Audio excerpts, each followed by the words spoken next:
उसी खूंटे से बंधी रहती है। देखना बंधुओं, मेरे भारत की बहन, मेरी बेटियां कभी अपने मुंह से अपना चुनाव नहीं करती हैं। यहां तक यदि उनके माता पिता शादी की बात करें वे डोरी हो जाती है। और जो अपने आप चुनाव करती हैं वो मेरे भारत की बहन नहीं हो सकती है। बहन की बहुत बड़ी मर्यादा होती है। आज बंधुओं देखना, देवकी अपने भैया के कलेजे से चिपट गई। भैया भैया तुम मुझे क्या भेज रहे हो भैया। देखना बंधुओं, कितना भी कठोर भाई हो, जब अपनी बहन को डोले में बिठाता है और जब बहन भैया के कलेजे से चिपट जाती है, उसके कंधे को नहीं छोड़ती है, भैया जबरी से छुड़ाता है। कितना भी कठोर भाई हो, उस भाई के भी आंसू निकल आते हैं। आज कंस रोने लगा, बहना तुम पागल हो गई हो। अरे ये तो दुनिया की रीत है, एक दिन हर बहन को दूसरे घर जाना पड़ता है। बंधुओं, हमारी बहनाओं की जब शादी होती है तो अपने घर के सामान को देख देख के वो कोने में रोती है। क्यों? ये सामान उन्होंने बचपन से सजाया था, आज वो छोड़ करके जाना पड़ेगा।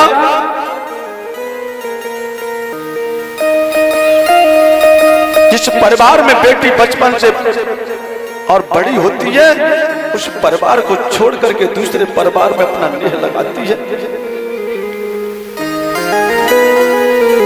बहुत बड़ी हिम्मत होती है। क्या तुमसे कहा जाए कि अपने परिवार को छोड़ करके दूसरे परिवार में चले जाओ, तुम नहीं रह पाओगे।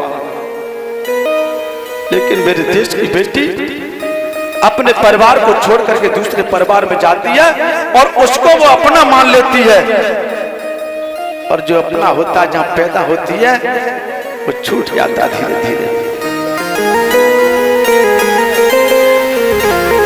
देखना बंधुओं, और अपनी सहेलियों से मिलती है, सभी सहेलियां रोती हैं। और मैं तो माता पिता से यही कहूंगा बंधुओं, अपनी बेटी के लिए घर देखो तो कभी पैसे वाले को मत देखना, आप गरीब को देख लेना।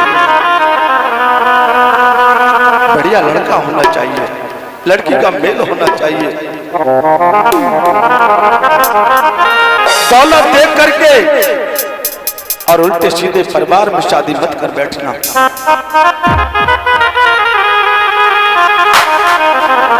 सबसे पहले यह देखना इस परिवार में मानवता है या नहीं। जिस घर में पूजा पाठ हो, जहाँ मानवता हो, चाहे एक दूसरे का सम्मान हो, उसी घर में करना चाहिए। ये नहीं कि कारखाने वाले के जाकर आओ, बड़ी कोठी बंगला वाले के जाकर आओ तो बेटी सारे दिन झाड़ू पोछा में लगी रहे, तो भगवान का भजन भी न कर पाए 2 मिनट के लिए। और जिस घर में सुख शांति न हो, एक दूसरे से लड़ते झगड़ते हो, ऐसे घर में कभी मत करना। और बंधुओं,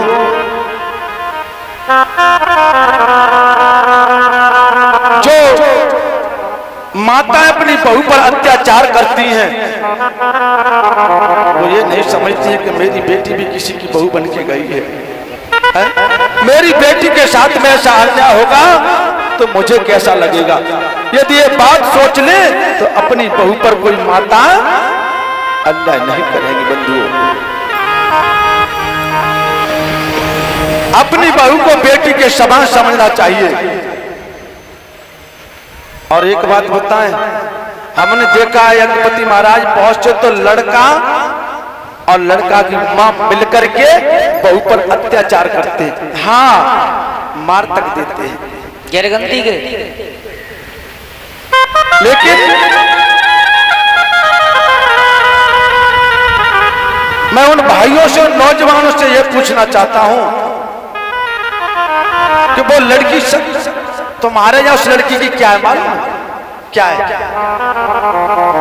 अरे लड़की विवाह होके माता पिता के यहाँ से और उधर जाती, उसकी माँ क्या हुई? सासू माँ। ससुराल। क्या हुई? ससुराल। और लड़की के घर पे तुम्हारी क्या हुई?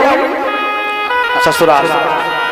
उधर तुम्हारी ससुराल और इधर उसकी ससुराल। जब वो लड़की अपनी ससुराल में और अपने सर पर गोबर का पला रख के कंडा पाती हो, भैंसियों को सानी देती हो, सारे घर को भोजन करती हो, कराती हो, और फिर उस पर अत्याचार करें, अच्छी बात है? बताओ। तुम्हारा मतलब ये है कि ससुराल तो तुम चारों कटवाना चाहते हो?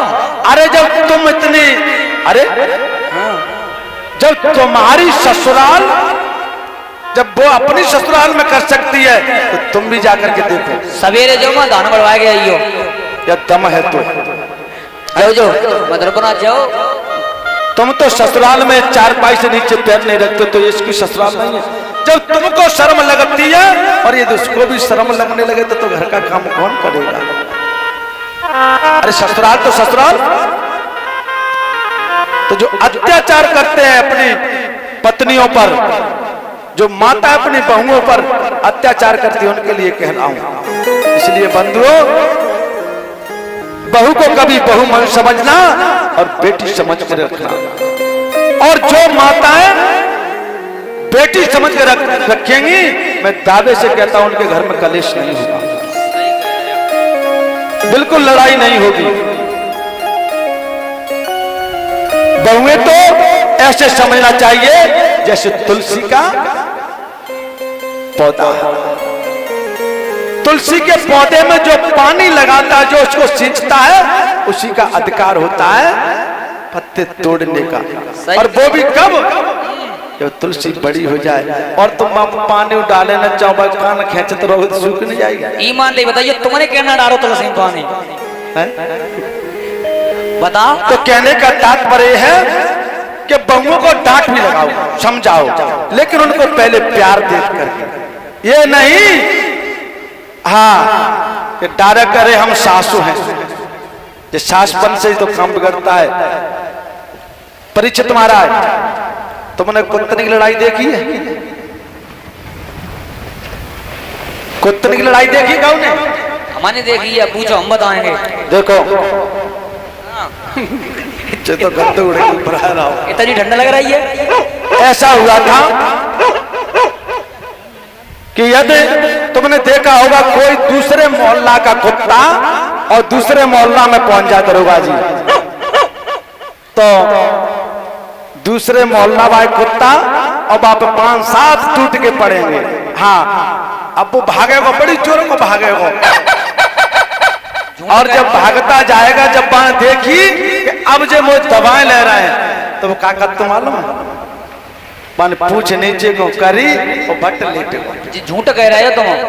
और जब वो लेट जाता है तो 5-7 कुत्ता एकदम ब्रेक, इमरजेंसी, हाँ पावर, एकदम रुक जाएंगे, फिर उसके पास नहीं जाएंगे। तो आप अंदाज लगाना, जब कुत्ता इतने समझदार होते हैं तो तुम और हम कुत्तन तो गए भी थे। जी तुम झूठ कर। जब कुत्ता सिलेंडर हो सकता है और वो मारने वाले कुत्ते उसको नहीं खाते, छोड़ जाते हैं और चले जाते हैं, तो अगर तुम भी सिलेंडर होना सीख लो, मैं अपनी बहनाओं से कह रहा हूं, या तुम काऊ के नीचे सिलेंडर हो जाओगी अपनी सास के नीचे, तो का सास तुम्हें मारेगी नहीं मारेगी। अब तुम सेवा भी करना नहीं चाहती हो, और बगैर सेवा के मेवा कहां धरी है? अच्छा, और अगर सेवा करो तो मेवा जरूर मिलेगी। और एक बात बता परिचित महाराज, अब जब बातें छिड़ गई है तो जी बताओ, सासू के जहर का हो तो मालूम है? बड़ी बूढ़ी ने कहे, अरे ना तुम्हें ना माना। सास के जहर होता है पीढ़ियों में। हाँ, पैर की जो पीढ़ी होती ना, उनमें सास के जहर होता है। और जो बहू अपनी सास के पैर सुबह संध्या दाब दाब के सूत सूत के भाई निर्विष कर दे तो कतई लड़ाई न होगी। लड़ाई तो जाई बात की भाई कबू राणा ने पाए ना दावे आज तक। और अगर बहू में पाए दावना चालू कर दे, मैं दावे से कहता हूँ वो मैया वो सासु कब हमें लड़ेगी। अब तुम सेवा करवाने चाहोगी तो कैसे काम चलेगा।